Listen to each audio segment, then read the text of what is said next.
बेळगावमध्ये आज शनिवारी भक्त कनकदास जयंतीचा उत्साह ओसंडून वाहत होता. शहरात या निमित्ताने भव्य मिरवणुकीचे आयोजन करण्यात आले होते. बुडा कार्यालयाजवळील श्री भक्त कनकदास चौकातून निघालेल्या मिरवणुकीला महापौर मंगेश पवार, उपमहापौर वाणी जोशी, जिल्हाधिकारी मोहम्मद रोशन, जिल्हा परिषद मुख्य कार्यकारी अधिकारी राहुल शिंदे, शहर पोलीस आयुक्त भूषण बोरसे तसेच कन्नड व संस्कृती विभागाच्या सहाय्यक संचालिका विद्यावती भजंत्री यांच्या हस्ते ढोल वाजवून प्रारंभ करण्यात आला.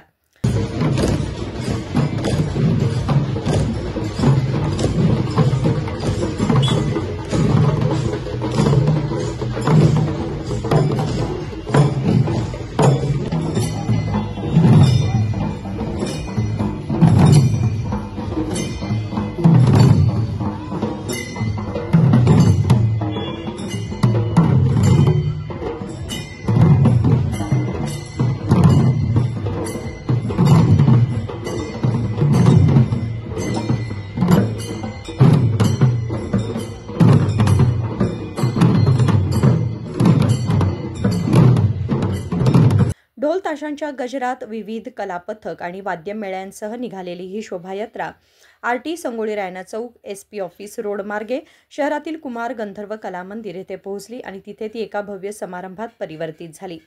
यावेळी माजी महापौर यल्लाप्पा कुर्बर, SF पुजारी, वसंत दळवाई, सुधीर गड्डे, बागण्णा नरोटी, अशोक सदलगे यांच्यासह अनेक समाजबंधू सहभागी झाले होते.